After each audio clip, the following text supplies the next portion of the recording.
A paz de Deus, boa noite a todos, bom dia, boa tarde.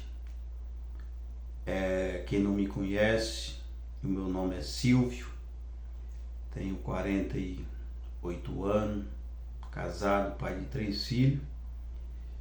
Tive congregado na Igreja Congregação Cristã no Brasil durante 26 anos. E durante esses anos tive alguns ministérios e cargos. Tive cargo de auxiliar do som, porteiro, também anotador de coleta nos livros de coleta. Também fui para o Conselho Fiscal, fui músico. E depois, no Ministério da Palavra, fui cooperador de jovens durante 9 anos. E também cooperador do ofício há um ano, quase 2 anos, 2 anos e meio. E depois, ancião durante 5, 6 anos.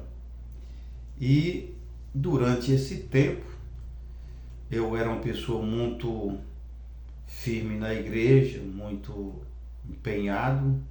Então eu participei de vários eventos, várias reuniões. Nós tínhamos reunião todos os meses, 2, 3 reuniões, porque na igreja tem bastante reunião. E durante esse tempo eu aprendi algumas coisas. E hoje eu quero deixar bem claro aqui, tem muitas pessoas que vêm nos comentários falar contra o que eu falo, mas eu quero deixar bem claro aqui que eu não estou alimentando ódio, não estou querendo tirar ninguém da igreja, mas estou simplesmente quero atingir as pessoas que sofrem, assim como eu tive meus sofrimentos, tive as minhas decepções e tive também os meus desesperos a ponto de até ficar doente por causa das tradições da igreja e por causa também daquilo que era pregado para a gente e que aquilo vai entrando na nossa mente e a gente fica refém de tudo aquilo. Mas eu quero deixar bem claro para as pessoas que sofrem, que têm algumas dificuldades e que às vezes a irmandade, o ministério vira as costas, que você não se desespere, você confia em Deus, ora a Deus, fica firme, lê as escrituras e procura uma denominação bíblica que tenha o evangelho genuíno e que não seja uma igreja que tenha uma doutrina ditatorial, mas que seja uma doutrina baseada na escritura, porque a nossa instituição, a Congregação Cristã no Brasil, tem algumas doutrinas que não são bíblicas, são doutrinas humanas, e essa doutrina é uma ameaça às pessoas e também às suas almas, e que leva pessoas cativas, glória ao nome do Senhor, e essas pessoas ficam presas nesses dogmas, dessas coisas, e isso leva a um constrangimento, a uma tristeza, a uma destruição profunda na alma da pessoa, e que eu quero deixar bem claro que eu já tive em todos esses momentos, passei muita decepção, chorei demais, pessoas que buscaram, porque uma coisa que tem dentro da igreja, enquanto eu era auxiliar do som, eu não tinha inimigo, quando eu era porteiro, não tanto, mas quando passou para o ministério, então aparecem as oposições, pessoas que desejam estar no seu lugar, assumir. Eu não sei por que tanto desejo das pessoas estar no púlpito, estar ali acima, porque não sabe a dificuldade dos cristãos, eles passam ali. Mas o que eu quero falar hoje é para consolar a sua alma e te deixar mais tranquilo. E eu quero deixar aqui esses tópicos que foram realizados esses dias e que passou na reunião geral de ensinamento, as quais reunião participei durante uns 6 anos. Então eu conheço bem essas reuniões que a gente ia para São Paulo, e os que vão hoje, não é mais e nada menos do que para ouvir esses tópicos. Lá você não é acrescentado nada, é só para formar número e formar aquele comentário. Temos a nossa reunião geral de ensinamento, onde vai ali 5 mil e pouco anciãos, 7 mil e 7 e pouco diácono, e ali os cooperadores da capital de São Paulo também participam de uma outra reunião, mas tem a reunião geral de ensinamento que é para os anciães e diáconos. E nessas reuniões lá é lida esses tópicos de ensinamento, a qual vou ler um hoje para vocês, ler não, comentar, e depois a gente nem recebe esses tópicos, vai para o nosso estado, lá depois tem uma reunião estadual, aonde é passado, lido novamente, e passado esses tópicos para os anciãos e também os cooperadores ali presentes. E o tópico que eu vou ler é o tópico primeiro, aonde me aconteceu um caso referente a esse tópico, que é o tópico que fala sobre um cooperador, um encarregado, um cooperador de jovem adjunto. Na época a gente chamava cooperador adjunto. Hoje eles ampliaram para encarregado local e também cooperador de jovens e menores. São aqueles cooperadores, tanto o cooperador oficial como o cooperador de jovem, também encarregado, que já estão muito velhos, dando muito trabalho para a Irmandade, às vezes dificuldade para ler, enxergar, de colocar algum assunto, eles encontram muita dificuldade. E essas pessoas hoje eles estão sendo trocados, ou vamos dizer, outro vai estar no lugar dele. Ele não vai perder ali o seu ministério, o seu cargo, mas ele vai ficar ali no canto e o outro vai assumir. Esses casos eles acontecem quando a pessoa já está impossibilitada, tem muita dificuldade. E eu digo isso porque na minha época que eu era ancião, mudei para a cidade mais grande, onde tinha uma igreja assim, central, não era uma central administrativa, mas na região ali era uma das maiores, onde eu fazia atendimento nas demais congregações que era da minha região. Então, quando cheguei lá, tinha um cooperador muito antigo, uma pessoa muito boa, não tenho nada contra ele, mas ele tinha muita dificuldade, ele não tinha conhecimento nenhum da escritura, ele também tinha muita dificuldade em relacionamento com a Irmandade. Ele era um cooperador daqueles que não tinham muito desenvolvimento. Então, eu fui observando também o cooperador de jovem, que também estava ali há muito tempo, se tinha como apresentar para assumir o cargo, o Ministério de Cooperador do ofício ministerial. Mas eu fui em várias reuniões de jovem onde ele atendia, a mocidade também muito desmotivada, sem um pingo de conhecimento. A pessoa que não lê a Bíblia, não tem nenhum conhecimento, também não passa conhecimento.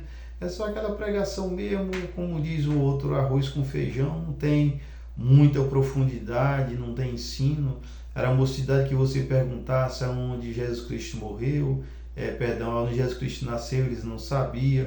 Se Jesus Cristo ele nasceu na Judéia, foi na Galiléia, também não sabia. Era conhecimento quase nada. Então cheguei à conclusão, e os irmãos falaram que para apresentar outra pessoa para cooperador, naquela época tinha que ser uma pessoa mais ativa, com mais conhecimento, pessoa trabalhadora, honesta, uma pessoa que tivesse um testemunho bem eficaz no meio da Irmandade.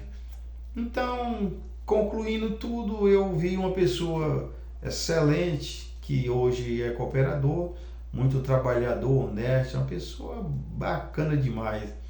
Então, na época tinha o diácono lá, muito antigo também, e eu levei o nome dessa pessoa para conversar com ele. Irmão, pretendo apresentar esse irmão aqui para o Ministério de Cooperador adjunto, porque o irmão fulano de tal já tem essas dificuldades. Então, nas reuniões o irmão passa que, nesse caso, que casse outro cooperador para ajudar a pessoa. E eu queria apresentar esse irmão aqui. O que é que você acha? Eu observei o cooperador de jovem, mas também as reuniões não tem muita evolução. Então vamos deixar ele aí como está, porque e a gente vai fazer várias reuniões e ver que evolui um pouco, mas precisamos de um cooperador que esteja mais atenado na construção, nas visitas, uma pessoa que seja mais ativo. Eu queria levar essa pessoa aqui. Ele concordou na hora. E quando eu levei para fazer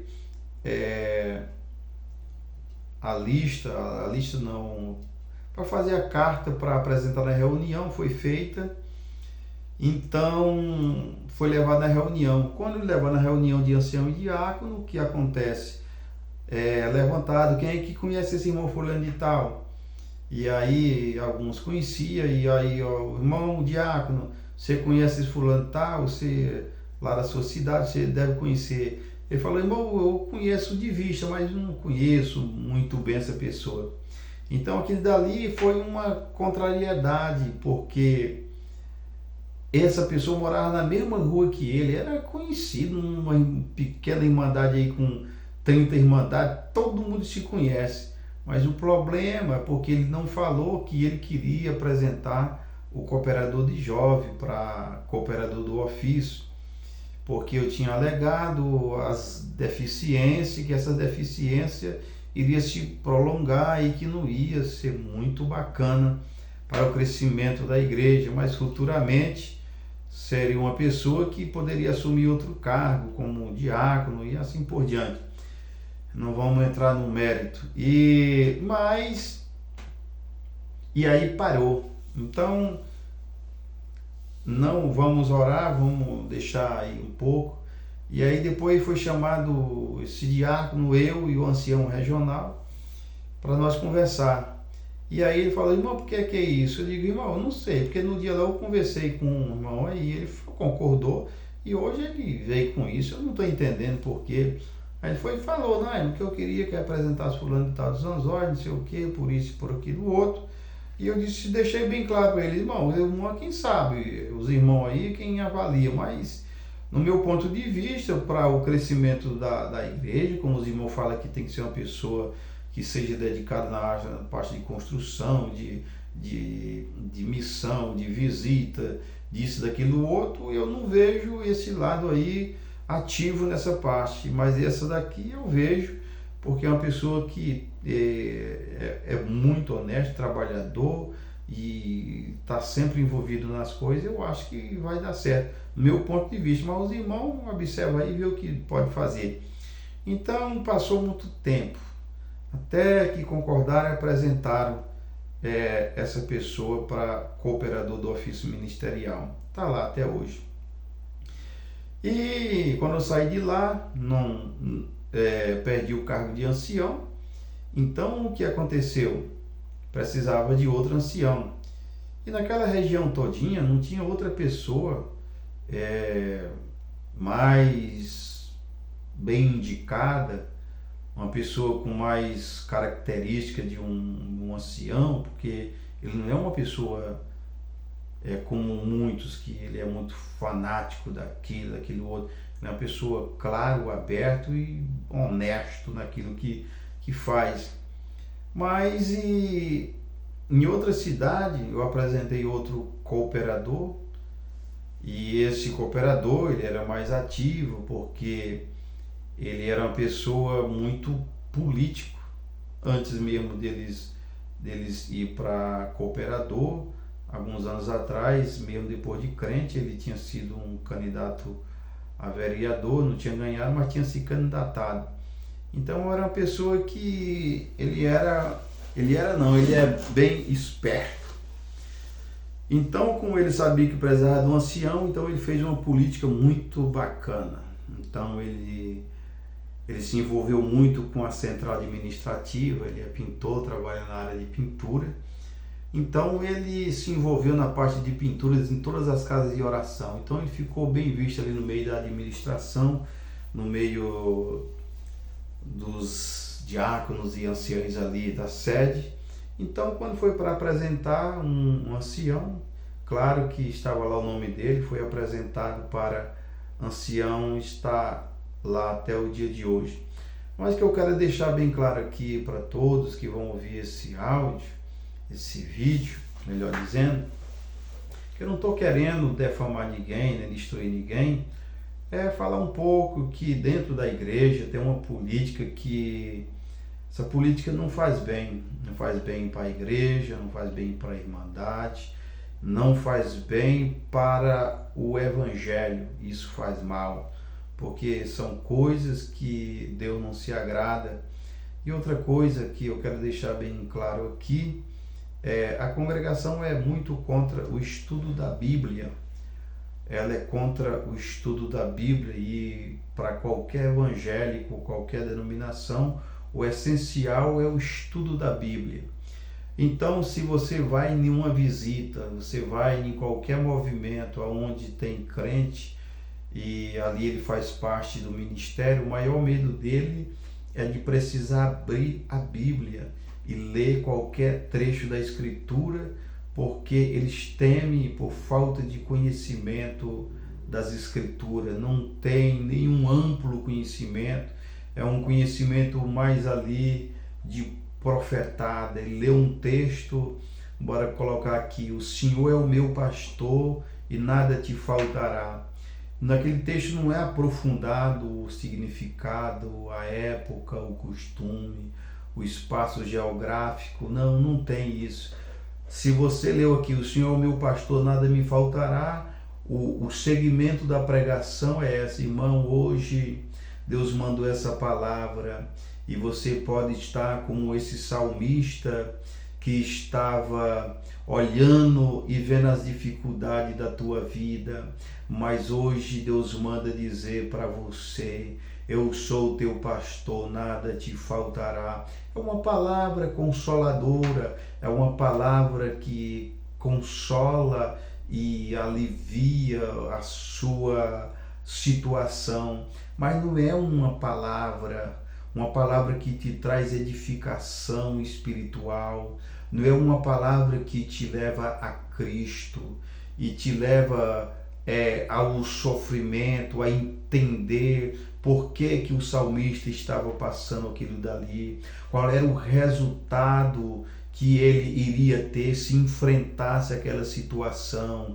e se confiasse em Deus, que fosse fiel ao Senhor e que não esquecesse dos ensinamentos e que soubesse se manter em meio àquela situação, que Deus, assim como deu a vitória no passado aos que foram justos e fiéis, o Senhor também daria a essa pessoa que hoje também está passando. Não, mas a palavra, ela é mais profética, ela é mais aliviadora. É como quem você sofre um pouco de doença, uma dor, e vai na emergência, de lá uma dipirona, dali um paracetamol e a dor alivia, mas só que não trata a enfermidade.